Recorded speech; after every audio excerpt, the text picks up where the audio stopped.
4, 3, 2, 1. Dolls and donuts, dolls and donuts. We are two dolls, we like animals. As a bonus, we eat donuts. Hello and welcome to the Dolls and Donuts podcast, episode 10. Today we're going to discuss what's happening in the animal rights community, what's cooking in Robin's vegan dollhouse, and we'll also have an interview with Noe of Julien Noe, who make the best vegan croissants in the Bay Area. Only 2 more months until our 1-year anniversary. Yay! Should we do a special episode for our 1-year anniversary? I've been mulling that over. I don't know what, but yeah, we should. Can we ask for feedback from our listeners to see if they have ideas if they have for something us? that they'd like to see us, I don't know, talk about? I don't know. Yeah. Something. If you guys do, please leave us comments or send us tweets on Twitter or direct messages on Instagram so that we can... Choose your poison. There's plenty of ways to contact us. Our phone number is 555. Yes. And so in addition to leaving us any comments on YouTube or on iTunes about things that you might want to hear in our 1-year anniversary episode, we also want to thank anybody who leaves us comments about anything, either about our podcast or about their journey to veganism or anything, really. We really like it when people leave comments and leave stars because it helps other people hear about the podcast. This past month, our really good friend, Kimmy, left us a review on YouTube. And for those of you who don't know Kimmy, she has a blog called Rock My Vegan Socks, which I recommend that you check out if you're into gluten-free food and healthier vegan food, then you will love it. So Kimmy says, great podcast, ladies. You are both so cute and funny. Aw. I really enjoyed your talk with your guest, Cecilia Granada. I hear you on the vegan/gluten-free thing. I get annoyed when people confuse them as well, especially when they don't realize I need my food to be both. Yeah, that's a whole nother issue, as we talked about. I'm just like, give me the gluten. Just make sure there's no animals or animal products in it. But Kimmy has a whole nother thing to deal with. So that wasn't all of Kimmy's comment. She left us a really nice, long comment. So if you want to see the rest, go over to YouTube and you can chat with her about it. And then on iTunes, we got a 5-star review from Dead Monique. She says, cutie patootie vegan podcast. Yay, always love fun vegan podcasts. Happy to have found you guys. Smiley face. Thanks, Kimmy and Dead Monique. We're happy that you found us too. Now it's time for Ask Ashley. That's me. What's going on with the animals, Ashley? So, unfortunately, it's not all good news. We have 1 good news and 2 not. So we'll start with the good news. So this article will be in the, all the articles will be in the show notes. So this one's from the Huffington Post, and the headline is the U.S. takes action to minimize animal testing. So this is a really big deal that, while didn't get a huge amount of coverage because this is a bill signing, it's not like some huge event happened. Most people don't care when bills are signed. But this was important because this is like the first real bill that the U.S. has signed into law that actually takes a clear stance on animal testing in a negative way, which is, they could take a positive stance on it, but this is actually against animal testing. So the law that was signed into, or the bill that was signed into law is the Toxic Substances Control Act, which already existed, but it hasn't been revised for 20 years. So a lot has happened as far as technology and testing and all that in 20 years. Lots. So there's really no reason to just rely on animal testing anymore for lots of things. So it now includes a provision discouraging the use of chemical testing on vertebrate animals, so animals that have vertebrae, and requiring the Environmental Protection Agency, EPA, you might be familiar with that acronym, to create and promote a database of alternative testing methods. And they've given the EPA 2 years to do this. So they've given the EPA 2 years to not all animal testing will end, but to come up with alternative methods and implement those methods. So this falls under chemicals, pesticides, biocides, cosmetics, and other potentially dangerous substances. So they want to do more computerized testing and computer modules so they can see what would happen if they, if certain chemicals will react to, human cells. That all can be done on a computer now. It doesn't have to be done on animals, which is not even reliable really anyway. So it just makes sense that they would move towards more technologically updated methods. So, does it say anything in the article? And if not, what is your take on what happens 2 years from now when the list is created? Do you think that there's going to be some stricter rules like what Europe has? It wasn't super clear. I mean, they're definitely, I'm not sure how strict it is. Like, they'd have to do no animal testing now. I don't know. It wasn't really clear. I'd have to look at the bill itself, probably. I can look at it and update you guys next episode for sure if you don't look it up on your own. But it's definitely a step in the right direction. They're making them for sure come up with alternative methods, and I'm sure why would they have them do that if they weren't going to make them implement them as well? Right. That's my thinking. But I hope you're I will right. look at the actual bill and if I can get a hold of it and see what it says. So Thanks. yeah, and most people know this was spearheaded by Senator Cory Booker, who is he's a senator from New Jersey, and he's a vegan, and he pushes a lot of like animal welfare, animal rights, all that stuff, bills forward. So, and he's like the famous vegan celebrity politician, other than like Bill Clinton, who I don't even know is vegan anymore. But anyway, he's like the person in Washington that's a senator, that's a high up there politician that's really doing things for animals. So, of course, it was no surprise that I saw that he was the one that moved this along and got this done. I love him already. Yeah, there were a lot of people that helped, and it was a bipartisan bill, so they were both sides all parties like supported the bill. So that's a big deal. But he was responsible for getting it moving and getting it to the finish line. So we'll see what comes from that. Only good things can happen, so Yeah. we'll keep you updated. Nice. And on that same topic, I did see on Nuzzle this morning that Kat Von D has claimed that now her makeup line is going to be 100% vegan. Yeah, I did see that. I saw a while ago that she was slowly going to start making moves to more vegan products in her line. And now that she's vegan now, and she's like all about the animals now, and she's going to sanctuaries, and she's really like embraced the vegan lifestyle. Now she's like, oh no, everything's going to be vegan. So obviously that can't, I mean, you've run a business, that can't happen overnight. So she said that definitely it will be 100% vegan in the near future, as quickly as that can happen with a business of that scale. So that's good news too. That's great news. Okay, so the next article is also from the Huffington Post, and the headline is, "Are we any better than the Yulin dog meat festival-goers?" I believe that's how you pronounce the city. So many of you have probably heard about this. Every year, the Yulin, China, they have a dog meat festival. So it's about 10,000 dogs are transported very similarly to our pigs and cattle that are taken to slaughterhouses without food or water for a very long time, and then they're slaughtered. So it's kind of the same situation, but it's 10,000 dogs every year are brought to this festival, and then their throats are slit, they're killed, and their meat is part of this festival. It's like a food festival.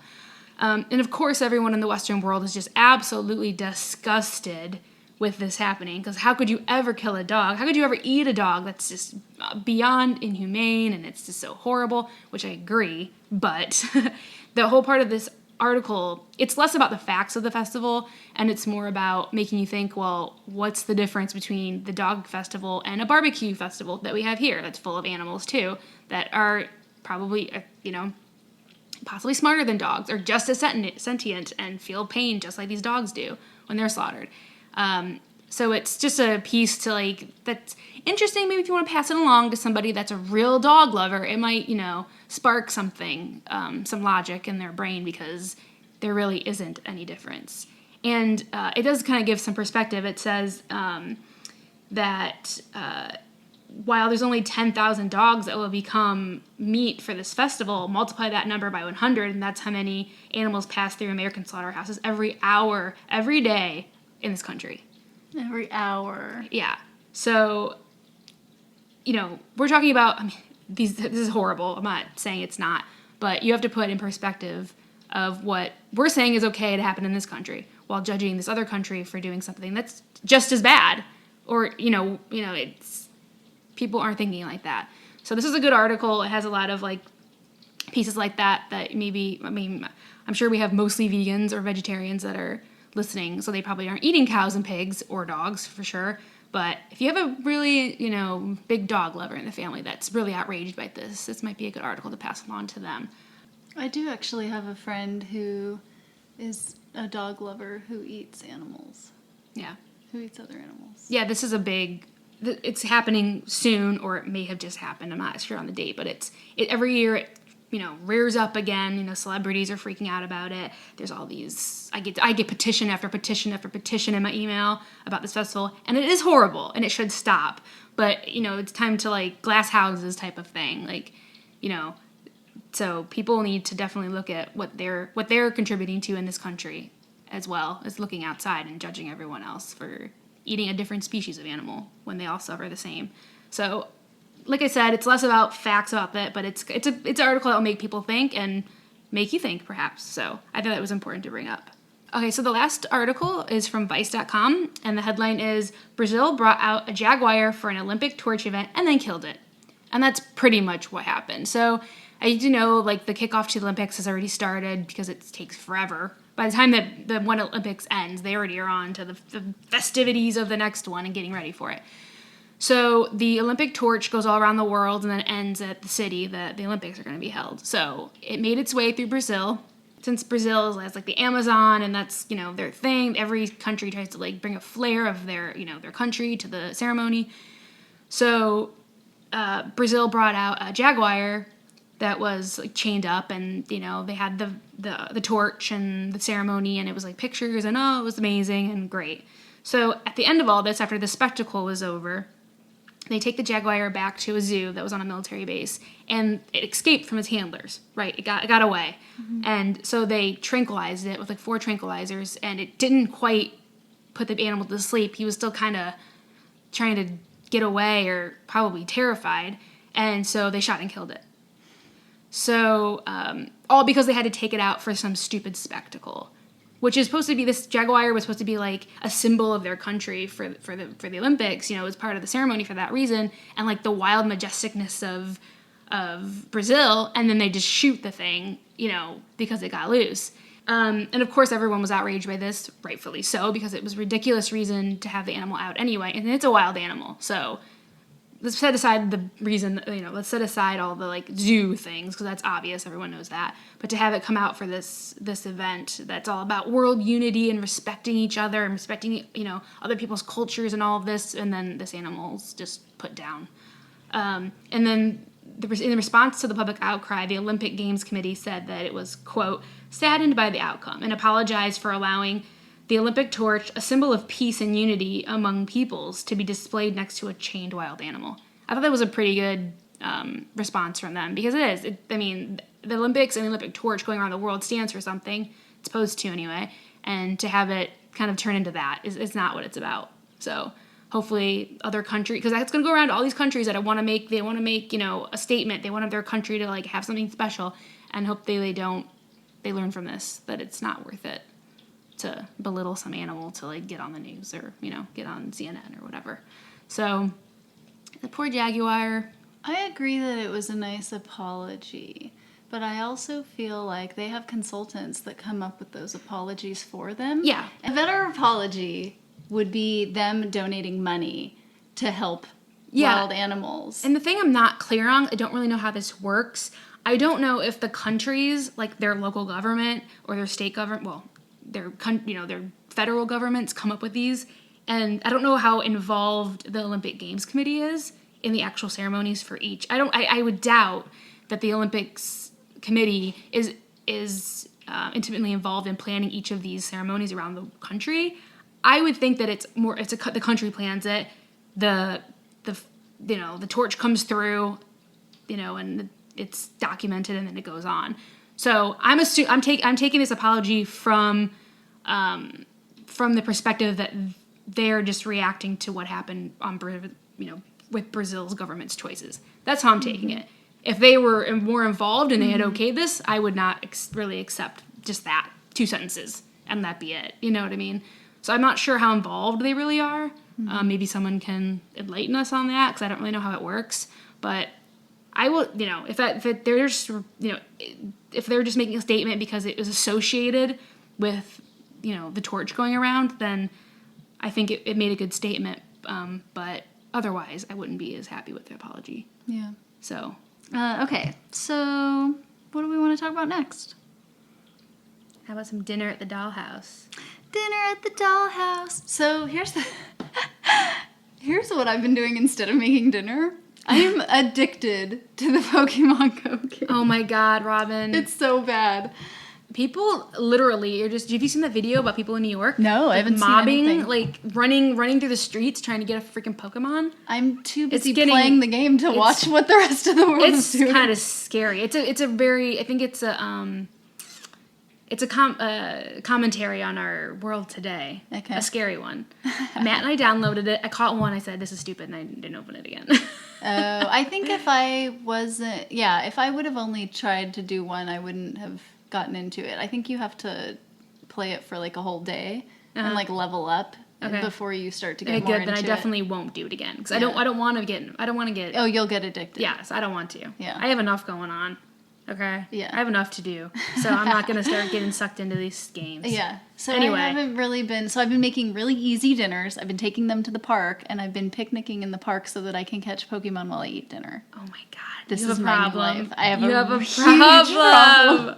I didn't think it was this bad. Yeah. I mean, the thing's only been out for like a week and a half. Less. I only downloaded it 2 Fridays ago. So okay. So I think it came out more 2 than Thursdays ago. Okay. So they probably haven't time to make like Pokemon Go anonymous groups yet for people like you that need to like move away and eat indoors for dinner sometimes, even though Pokemon won't be in there. I get all my breakfasts indoors, okay? Oh my God. I know, it's really bad. But even though that has been going on for the past week, luckily I did some things in the kitchen before Pokemon Go was released. And one of them... Before you lost your life. It's a very social game, actually. I've talked to more people in my town since this game came out than I've ever have in the last 2 years of living here. I mean, you can throw a rock. You can't throw a rock now without hitting somebody playing that game. That's so funny. Everywhere. Yeah. It's very popular. Ugh. Anyway. It's building a sense of camaraderie. So Kimmy called me and asked if I wanted to make s'mores pie because she wanted to make it for her blog, and she knows that you gave me a torch and she doesn't have a torch. And so it's really the only way you can roast marshmallows indoors and have like control over how roasted they get. Okay, I'll give you that. Because I just touch them real quick to the burner and then they light on fire and then I blow them out and eat them. Yeah. But the control aspect, I'll give you that. Yeah. When they catch on fire, now Kimmy did have the ability to catch one on fire, which I was shocked because that's never happened to me. Oh, that's how I like them. I prefer them that way. Really? Like nice and like.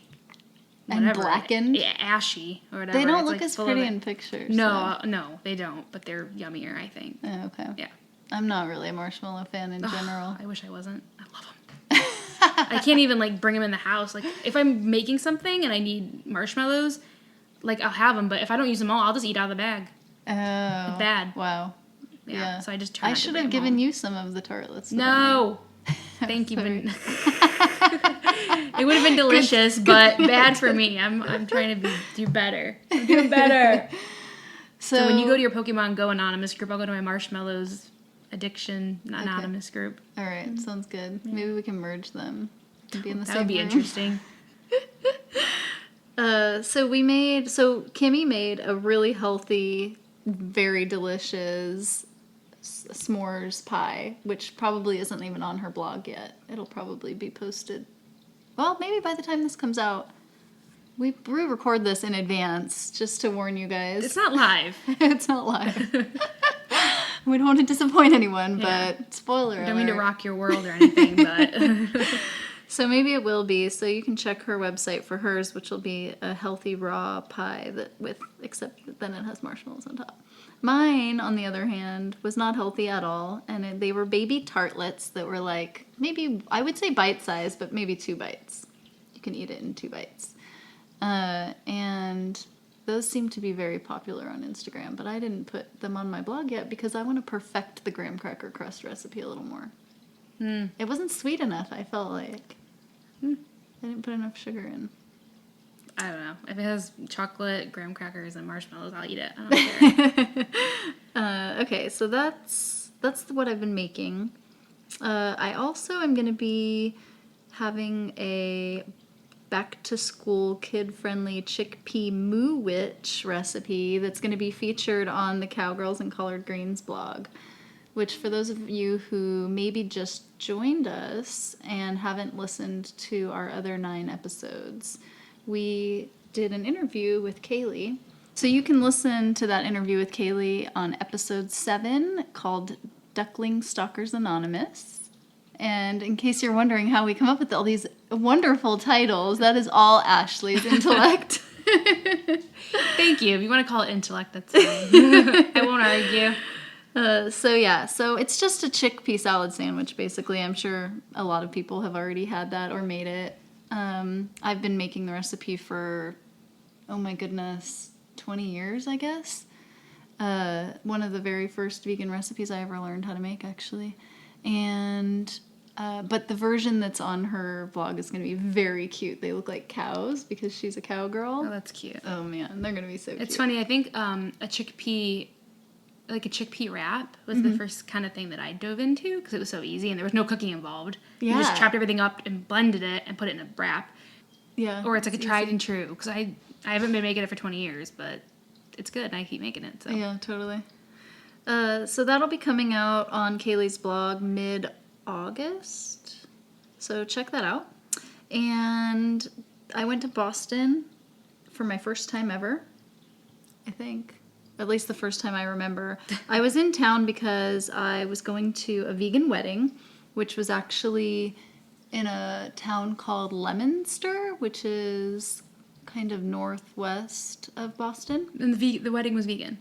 The wedding was vegan. Oh, that's awesome. Have you been to vegan weddings? I really like them. I've never been to one. Mine wasn't because I was vegetarian at the time.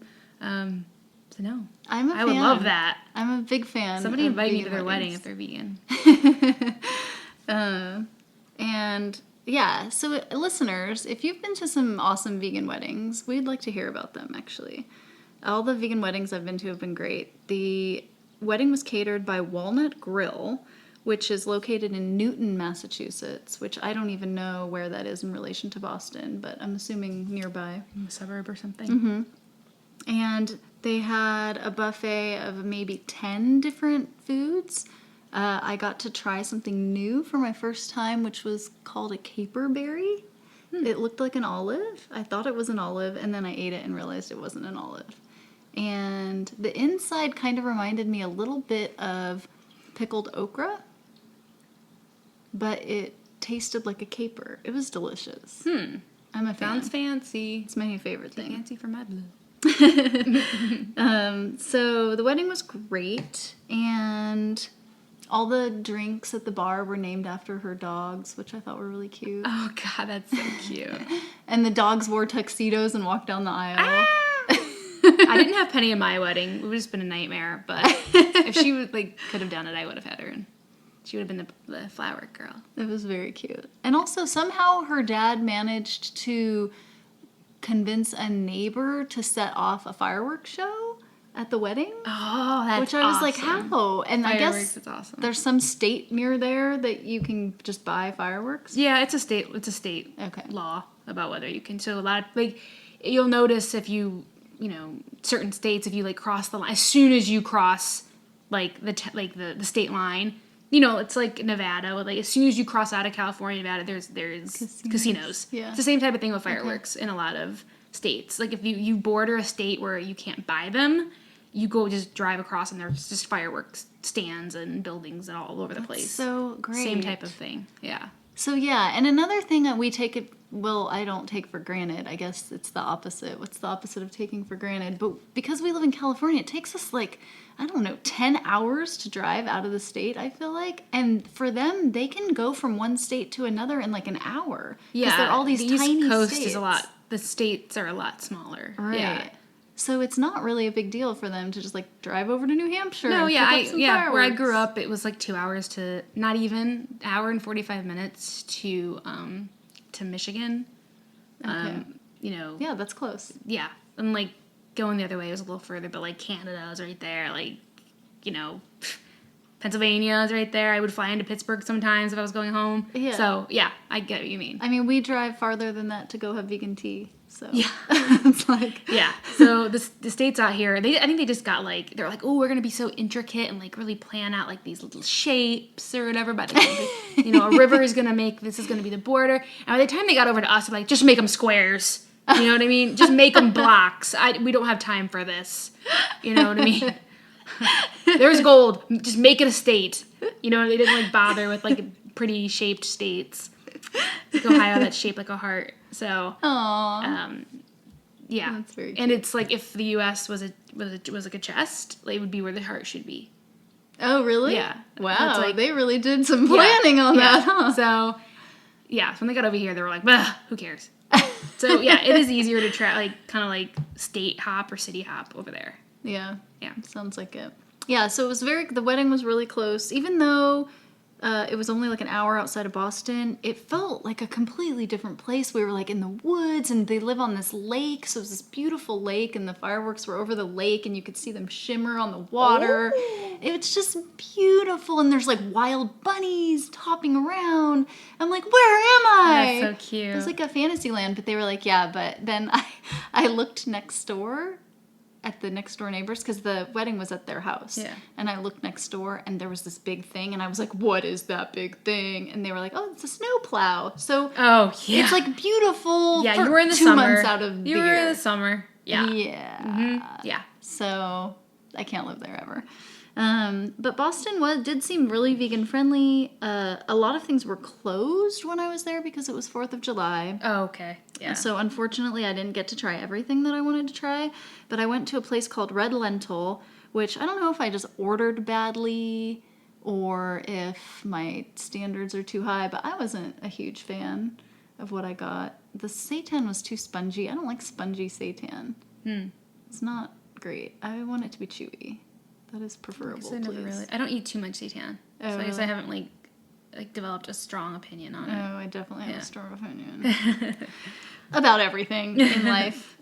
So I did go to Red Lentil. I went to FOMU, which is the vegan ice cream shop, and really liked that. However, they dollop the whipped cream on instead of having the whipped cream maker like I have. So I was a little disappointed by my dollop of whipped cream. Oh, is that a wasn't deal breaker for you? photogenic. Like, It take was it back. Give me my money delicious. back. It was very It's delicious. not cute enough.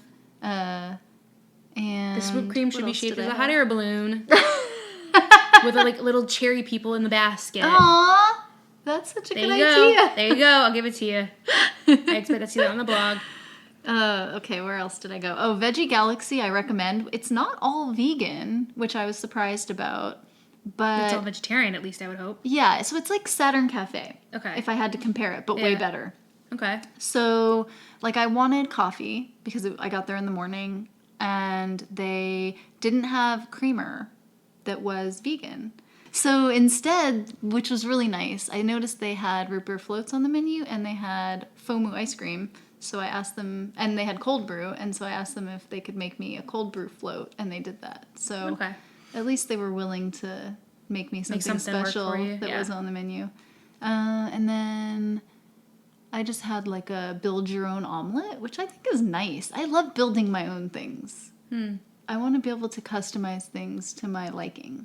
Yeah, then you get but for me, you get too many choices, and then I just really? can't function. Well, you would have hated the one I got because I got it filled with mushrooms. Hey, I did good. When we went to the butcher's son yesterday, I got the meatball sub, and there was the mushrooms, and they fell out onto the plate, and I put them back in, and I ate it. Wow. Yeah. Otherwise, I'd just been like, "Oh, good. You're- They fell out. I'm not gonna eat You're them." doing great. I am. You're I'm coming a growing. long way. You really are. I'm proud of you. I'm proud of that moment that you had. Let's see. There was a bakery called Flour that I went to, and I got a muffin. It was chocolate. It was delicious. I had originally gone there. What was I supposed to get? Angel told me to go, and she said they had muffin tops, but they did not have what do any they do by at the the time I bottom? got there. What do they do at the bottom? Throw away? I don't know. That's I not good. don't know. Unless they sell the muffin Maybe that's why they bottoms didn't next to have them. Maybe they felt like they were being too wasteful and they had to. That is waste. Do you remember that episodes of Seinfeld? No, I don't like Seinfeld. Oh, there was a muffin top place and they were trying to give the muffin bottoms to the homeless people and the homeless people got really mad. I'll admit that's funny, but I don't like Seinfeld. I don't think it's funny. Okay, I'm gonna bottle It's that laugh. one that I just joke. got. Yeah, that's the only Seinfeld joke laugh you'll get from me. Because my problem with Seinfeld is it's one joke per episode. Just regurgitated in every single way possible. Is it? I feel like it is. I'm sure people disagree because it's like the best one of all time. I guess I feel like, okay, I'll give you an example. Zen watches / listens to / everything these two internet characters / comedians. I don't know if they're funny, called Jake and Amir. Okay. He's obsessed. They have maybe 650 episodes of this YouTube show that they make. He's watched all of them like 5 times each. He's forced me to watch many episodes of this. And the first one I ever saw, I was like, no, I can't watch this again. It's so bad. Made me watch it again. Made me watch it again. Made me watch it again. Made me watch it again. I laugh at it now. Because now I like got to know their characters, I guess. Yeah. So I feel like Seinfeld could be that way. Like maybe you had to watch like 20 of them before you started to think it was funny because then you got to know the characters. I get what you're saying because I have a film degree and in film school you were like shunned if you didn't like Arrested Development. Mm-hmm. So I watched it a little bit and I was like, I don't like it.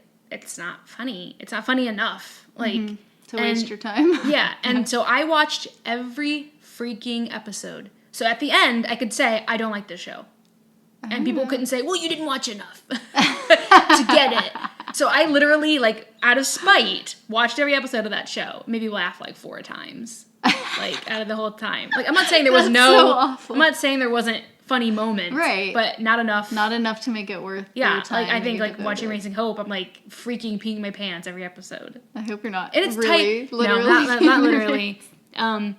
But it's also, like, your type of humor. Not everyone has the same type of humor. Agreed. You know what I mean? So that's not about whether it's really bad or good. A show is bad or good, especially when it comes to comedy. It's about, your type of humor. Yes. So that makes sense. when I have time, I'll watch Seinfeld. How about that? Which will never happen. So that's Which why I'm will saying never it. happen. I mean, choose Seinfeld over Jake and Amir.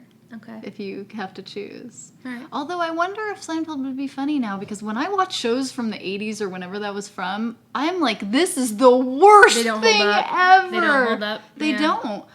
I mean, I feel like comedy and just banter in general has gotten so much wittier over the years. I watch those movies that are supposedly funny from the 80s and I'm like, how? Very few of them still hold up. Some of them, it's so bad. They have their ones that stick out, that work still. This is totally off topic, but yesterday when I was making my stuffed peppers, I put on Saved by the Bell, wedding in Las Vegas, and that still holds up. I don't believe it's still as corny as ever, but that was what's amazing about it. The only thing I wasn't happy about is Zach Morris didn't go time out and freeze time like he used to in high school. I never watched that show. Okay. Goodbye, everyone. It was nice knowing you. We're ending this podcast now. People that are cool will know what I'm talking about, so. Yeah, I'd like to take a poll of how many people are cool. Everyone knows Zach Morris is time out, and he freezes time, and he changes things, and then it goes back. It's totally weird. It doesn't make sense within the frame of, like, the show, because there's nothing special, like, magical or anything like about science fiction about it, or anything. But he just can freeze time randomly, like, once or twice in, like, a season. But he doesn't do it in the wedding. And now it's time for our interview with Noe of Julien Noe. Today we have vegan pastry expert Noe of Julien Noe joining us. Welcome. Thanks for taking time to talk with us today. Thank you for coming. So I first heard that you guys were in town because I saw on Sarah Supanova's, do you know Sarah? I saw on her Instagram that she got croissants from you guys. Yeah. I didn't know where these croissants came from, but I was like, oh, she was in the East Bay, so I was like, okay, she got these from the East Bay somewhere. So I, of course, texted everyone, and I was like, where did these come from? Who's making these? Where is this person coming from? And then the next time that we came in contact was one of the prom committee members asked you to donate the croissants to prom. Yeah. So where did you come from? Well, we come from France. When did you come to the East Bay?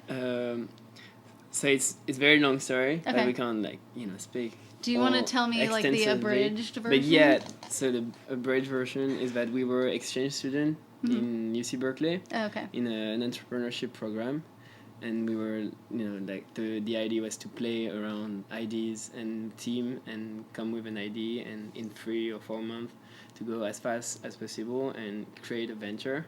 So a lot of people taking advantage of the tech ecosystem started like app or whatever, like a lot of good startups, but some of them like are continuing like to work in France, back to France. And we were in different groups, Julien and I. So I was doing an app and he was doing another app. And also we became vegan this last summer, and we were like, oh, how can we do something for the veganism, because we're in France, it doesn't even exist. And here we arrive and, it's a big thing, it's cool, whatever. So we're like, oh, maybe there's something to do with our Frenchness. What can we do? What can we bring? With our Frenchness. So we're like, just meeting a lot of people and having very limited background and knowledge about veganism and vegan community. So very humbling, humble, and be like, okay, what do you propose? And someone say, oh, you should do vegan croissants. So we had no idea how to make a croissant, vegan or not. And we're like, vegan croissant, that's weird. Because we used to, we still like eat pastry, like, to vegan, croissant, and it's a big thing. We know everything about croissant, Right. A regular French have like several thousands of croissants in his life. So vegan croissant, we're like, that can't be possible. But we just say, okay, let's do it, let's try. So we Google it, and then we find a recipe and we tried it, and we used a email list that someone gave us to send to some people, like, hi, we're Julien and Noe, we're gonna do some vegan croissant this weekend, do you want some?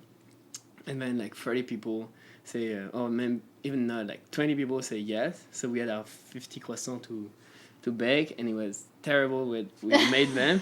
It was horrible, actually. It was really not good. But people loved it and started like sharing on social media and being like, oh, my vegan croissant. And at the end of the day, we were like a little bit more famous. And then, we existed in this community that we wanted so much to know. So then that's how everything started, kind of, and it was in November. But it was very little batches of croissants, so we did 2 more. Every time we would deliver by bike with like crazy bags on our backs in the hills in San Francisco. So not sleeping at all the night, baking, and then in the morning very early, like biking everywhere. You're delivering croissants by bicycle. Yeah. Okay. I just wanted to verify in case our listeners didn't believe you or maybe thought they misunderstood you because of your accent. That was back in the days. It was really fun, actually. That was the best part, being, you have Google Map with your bike like that, and you're like, you don't know San Francisco at all because you're French and you just arrived, and you deliver croissant, and people are so amazed and happy, and they give you tips, and we're students in France, and we didn't have a lot of experience working, so it was very simple and thrilling feeling to have at the end of the day you have your cash and you know why. I don't know, it was very like American dream kind of bullshit, like the idea that we could have a caricature, but it was very fun, and also just be like, oh, I do vegan croissant now. And so yeah, that's the beginning. And then we came back to France for the Christmas holidays, and I'm now in a gap year. I'm doing my master's in France, but I'm taking a gap year, so I had 6 months more. So I did 1 year of master's, and then I came here for a semester, and until February I don't have classes. So I just like, oh, let's go back to the US and let's see if there's something to do more serious about this vegan pastry. And so then I arrived and I created the company, and Julien wasn't there at that time. He was in France. He was finishing his own master's. He's engineer. And then I met James, who's here, and we started working at the Butcher Son, doing a very limited amount of croissant per week, like 50. And month after month, weeks after weeks, we would increase a bit, then finding new partners, so Vegan Republic and Student Food Collective in Berkeley, and then a cafe in Oakland, like Black Spring Coffee, I don't Oh know. yeah, the coffee place. Yeah. Yeah. And then another one in San Francisco, and so forth and so on. Mm-hmm. And and finally partnering with the Plant Cafe. Right, I just so heard about that. 2 weeks ago, and that's completely different because from 100 per day, Right. after 4 months we were doing 100 per day, which was already a big scale, because from 30 per day to 100, then you have like different logistics and like delivery and proofing and baking in one little oven at the Butcherson. So we had to move kitchen from the Butcherson to Auckland, and then it was even too little, so we moved to Hayward now, and now we're doing more than 500 per day. So in 1 month we like quadruple the number of pastries. So that's why I'm not sleeping anymore. That's why you're not sleeping. I mean, as long as it's not drugs, then it's fine. As long as it's croissants. It is. It's very healthy. I mean, I'm not sure, but it's for the good cause at least. For the happiness of all the Bay Area residents. So you're baking from midnight to 4 a.m. 4 p.m. So there's two teams. There's the night team.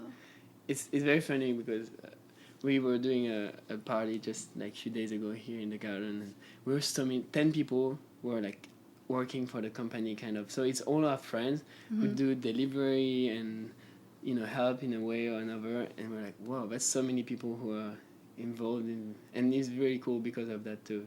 It's like an adventure. It's more than just a normal business. But yeah, so there's the night team of people who come, put things out of the fridge, proof them, bake them, deliver them. So that's midnight to 6 a.m. And then we wake up at 6 a.m. and we go baking there at 7. Oh, wow. From 7 to 4 p.m. Oh, wow. Okay. Yeah, so that's So you're using it a lot. Yeah. So I'm sure everyone has the same question. Are you just getting us hooked on the croissants and then you're going to move back to France and leave us with none? I am going back to I am going back to France just for vacation, like in 3 weeks. Then I'm coming back, and then I will go back to France to finish my masters by the end of January. But it's only 4 months, and by that time, hopefully we have everything settled anyway so it works without me or without Julien. Now Julien is in France. He has been there for a few weeks. We share responsibility, and that's what is fun too. It's very, Julien is very different from me, so when he's not here, it changed my nature, kind of. It forced me to be more... More responsible? More... I'm more like crazy. You say this as you're drinking a beer at... What time is it? Sorry, just kidding. No, it's so... 7 on a Sunday. Oh. I'm just teasing. No problem. I mean, if the company is still here, and I hope it is, and I'm sure it is, with me or without me, there will be many pastries. Nice. And we hired like 2 pastry chefs too, so we are like surrounded by professionals who. When was that? This past weeks, like after the Plant Cafe contract. Okay, interesting. Yeah. So where did you find them? Were they friends or? It's all friends and family and very extended friends or family. So. Are you importing them from France, or are you finding them here? I wish they would be. No, very good. It's hard. It's very funny because in France, being a baker is not cool, and like one of the lowest, job you can do. It's kind of even if it's a thing, your mom would say like you will end up being baker, and that's a kind of an insult. It is, and here it's very hard. There's like a lack of talents of bakers, and they're quite well paid and seen. It's quite good. I do find it an intriguing story that you came out to write code and ended up baking croissants. Oh, I wasn't writing code myself. I would do more like marketing I wasn't supposed to be a baker. I still don't. I am baking, de facto, but I don't consider myself as a baker. I'm more interested by this whole process and venture and how to make it bigger and going. How to change mentalities about like veganism and through this pastry channel. It's not so much about there is no market for vegan pastry, so let's make some money on that. That doesn't really interest me. I'm more about like how can we reach as many people as we can, and that implies like being a company because that's an effective way. So it's more like just a choice, but I would do other thing if, you know, Right. just right. like, I think it's, everyone contribute to with the ways is the best at. So for me, I do play guitar, but I think, you know, I would not spread the same message as efficiently if I was doing that. But some people that are way better, you know, being artists or being whatever community. Just the conduit that you chose. Yeah, so for me, I'm really like starting, you know, companies. That's my thing, and but I accomplish myself doing that. So I think I bring something with that, but it's not. Yeah, I could do other thing too. Yeah. I mean, I'm sure you will. Yeah, I'm sure I would. Somebody will approach you and want to buy this business Oh, yeah. in no time. And we changed very quickly. We would do like croissant, and then we started doing. We would focus on French laminated dough, so croissant, pain au chocolat. So it's a different process. You know you have the butter enclosed, and then you do several folds. It's very hard. I mean, it's basically the hardest you can pick. And then we started doing also like carrot cake and muffin and banana bread. So more American pastries, all vegan, all organic. But, you know, maybe in a month. And we started doing our own butter too. So maybe, I mean, my idea is more to be a vegan food company with like, you know, marketed French because it's cool and, you know, people like the image Right. of France. But then we can do not fresh pastry, more like biscuits or cakes, and why not like yogurt? I don't know. I'm very excited about it. Just veganizing everything that sounds French. Then we can bring our own version, but veganized and very good. Well, ever since Whole Soy closed, I think that there's a Yeah. demand for some good vegan yogurt. Yeah, I think so. I think like vegan, like soy yogurt, that's quite terrible in the US. And in France, I think everyone in the U.S. agrees with you. No, it's weird because so many good things in the vegan, you know, if you, I don't know, so many startups come with nice products like, you know, like Hampton Creek and stuff. They have fancy solutions for that. But the yogurt, for some reason, I don't know. I haven't seen something very, very good. Yeah. Yeah, Whole Soy was definitely the favorite of everyone. Yeah. So you said you started making your own butter. When did that happen? So the Plant Cafe is like organic. It's called Plant Cafe Organic. And we were not organic, but when we agreed to work with them, Right. they demanded that everything was organic. So for us, it wasn't a challenge so much for everything like flour or sugar or whatever, Right. because that's easy to find. But we would use Earth Balance for the fat before, and there is no one that is organic. I buy organic Earth Balance. So it's the shortening. Okay, yeah. You So were there is using no, the short. we were using like butter sticks, so you know the yellow The one. sticks, right. So the other one we tried, but it didn't work. It didn't, So okay. we agreed, and then we were like, okay, well, we just have to find a way. I mean, we always do that. We say yes to, at least I do. Then Julien is like, why did you say yes? I'm Do like, we have "Man." anything we want to ask him right now that he'll We're say fine. yes to? We'll think of something by the time we leave. Okay. Now that I know that you just say yes. Yeah, no, I mean, you know, like there's an opportunity that presents, or you dig an opportunity, and someone say yes, but, and then it's all about, well, how you can make that happen. If it takes that you recruit someone else or find a new car or work more. Right. I mean, you can't really say, oh, I will wait until I'm ready, because you're just ready because you decide to be sometime. A lot of time. Probably sometimes you can't, but virtually, I don't know, 99% of time, I would say yes, and then it's a lot of stress, but then, you know, that's why we're increasing so fast, is because, well, we had 1 or 2 weeks to make our own organic butter, and we just worked, and Julien, being a chemist, it helped, so he just played with percentage of canola oil and coconut oil. Yeah. And yeah, so now we have a vegan butter that works. Nice. Yeah. So you mentioned earlier that when you were in France that you don't remember it being very vegan friendly. Can you talk a little bit about the vegan community in France in general?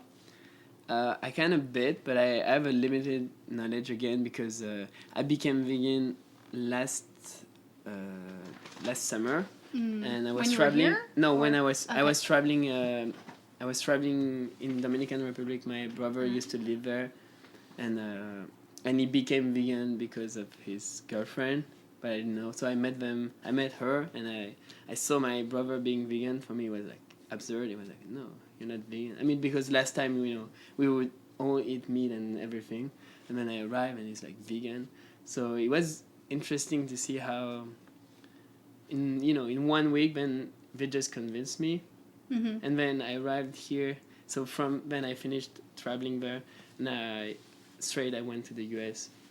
So I didn't spend so much time in France. Oh, okay. And then I met Julian, and in 1 week he was convinced too. So it was, in the summer, a lot of things happened, and that's funny how it took one person to bring you the conscious, and then you just awake someone. It's not like you bring all the answers, but it's more like you have no idea because you're doing your life and whatever, and then someone is like touching you on something, but then you're like weird and you feel, oh, it doesn't make sense. For me, it would be like, it doesn't make sense. And then I searched for the answer myself, but it took someone to just wake you up, I guess. Yeah. But yeah, so back in France, I don't really know. I spent limited time, but yeah, I mean, in France, veganism doesn't even exist. We don't have the word for it, and it would never be something cool. It's very, very bad if you don't, I don't know, it would be like someone who is very annoying and boring. We have those here too, just so you know. I know. No, I know you do, but like also it's like a cool thing, stars are vegan, whatever. Yeah. Like everywhere. And Paris is very international, so we have a lot of Americans who are vegan, I guess. I mean, it's not even like a lot. You just need 1,000 people and you can have a bakery, I guess. If they come every day, you can sell you. I'm sure you can. There's room for one bakery in Paris, vegan one. There is one actually. So that's it. So there is a vegan market. bakery in Paris? There is one. It's like, it's probably Is it new? Julien went. I haven't been, but no, it's like vegan, gluten free, and you can buy like some dry things. I mean, it's not like the idea with Julien Noe is to replicate a French bakery. So it's you enter and there is savory and sweet things, and it's everywhere, and there's 20 or 30 different items. It's not one gluten-free almond date whatever thing that you I mean, the vision is different. It's I mean, even here we have a lot of vegan bakers, but it's different approach if you focus only on the vegan niche and you say, okay, this vegan they need to eat, and we're gonna feed them. So that's completely cool, But Julien Noe, we never wanted to do that, and we don't do that because I think it's not changing anything, You're like satisfying not of as many people as they are interested by the a priori. So all the vegan will be like, well, I like croissant, vegan croissant, it's good. But then you're not extending the scope of like the vegan, beyond vegan. You're just focusing on the vegan niche. And we started doing that because you were the easiest people to approach, and it would make sense because you were the one in need. But then very quickly we understood that if we wanted to make a change, we needed to focus on everyone, especially those who are not vegan, because the idea is to change their idea of what is a vegan croissant. So if I only target you, then I miss the point, which is changing things. Right. So in Paris, the vegan bakery, they don't want to change anything. They just raise the bakeries, but for non-vegan, and they know that there is a vegan community. It is very different. I mean, and I think in so many companies here in the Bay, we can see this shift, like all the big players now, Hampton Creek, Beyond Meat. I mean, even if there are a lot of critics that can be addressed to them because they are funded by hypocrite organization. I mean, Google or whatever, like they would like invest in some meat solution and some plant-based solution, but in their ideology they say, oh, we don't care about vegan, like when they do Just Mayo, they say it's not written anywhere that it's vegan. And I think that I don't know, I think it's good. I think it's a good way to have a more ambitious vision. I don't know, then it's very devoutable, and for us we're not like in their category anyway, so at our little level it's cool for us to address both. And when we have cafe that are not vegan, like Black Spring, like coffee shop, or like the Plant Cafe, who decide to change their pastry from non-vegan to vegan, but not marketing them, it's written, but it's not big letters, that makes a very big difference because it means tomorrow it's another non-vegan cafe that can be contacted. Yep. And that's what we do now. Right. Okay, so just to reiterate for our listeners who are local, Yeah. the places where they can get your croissants are Plant Cafe. Plant Cafe, so all the All of them? location. What about the one in the airport? So interesting. Hopefully, if the manager of the Plant Cafe of the airport, it's a franchise, so it's kind of independent, and they do their own decision. But the guys like from the Plant Cafe, they say like you should. So hopefully he answered the email. I don't know. Whatever. We can dance. It sounds like it could happen. Yeah, it could happen. Okay. It would be cool. Good. I hope like when I go back to France in 2 weeks, I can have a cafe. I can have a croissant at the airport. That would be nice. That would be I mean, really- I hope that every time I fly, I can have a croissant at the Yeah, airport. yeah. That would be a really good place because it reach a lot of people again. So all the Plant Cafe, but the airport so far.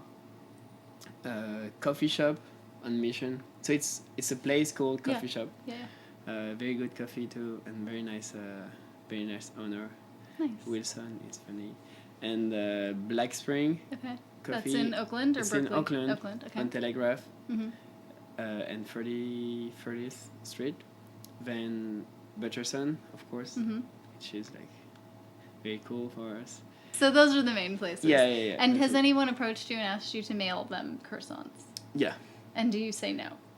We say yes, but we never do it. I mean, because we're like in Chicago and New York. I do that to everyone too. So I'm like, oh yeah, I will think about it. But we have many side projects. Like we want, again, the scale is hard when you have a fresh pastry because Right. the shelf life is about, A few hours. 12, yeah. Even after 6 hours, it's less good. Right. So you really want to eat your croissant in the morning. Mm-hmm. So you can't even think of like shipping with UPS. It would take too long. So then there's the frozen croissant solution that works great. I mean, doesn't alter the quality of the product, but it's another logistics, like frozen logistics and stuff. Mm-hmm. So eventually, yeah, maybe. You're thinking about But it? yeah, it's like we have many different ideas.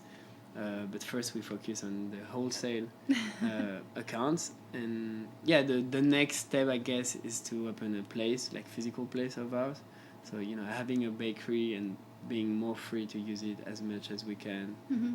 as we want, and doing different stuff, having a little cafe. Mm-hmm. That would be cool.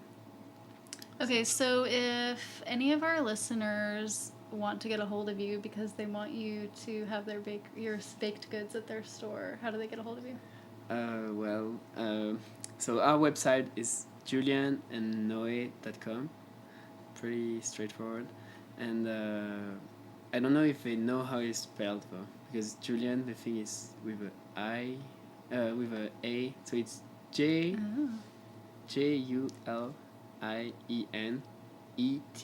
JULIENETNOE.com.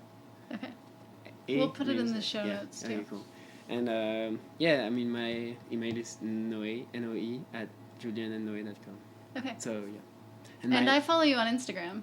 Yeah, and on Instagram, I mean, it's the same name everywhere. So Facebook, Instagram, website, and email address is julienandnoe.com.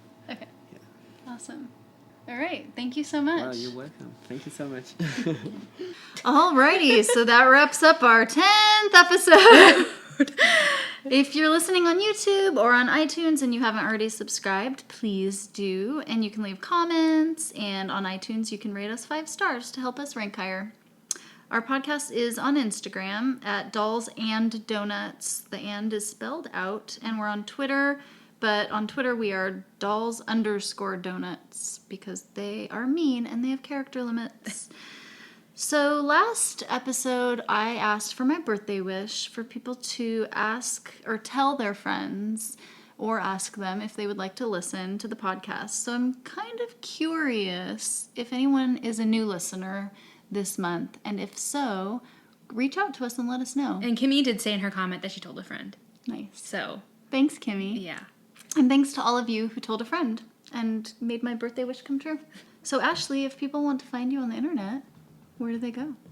Okay, you can find all my social media links and all that good stuff at my blog, theveganadventure.com. And I'm happy to announce that I put up the Hawaii post. Yay! So you can go over there and see all the good eats in on Oahu, where I went for vacation.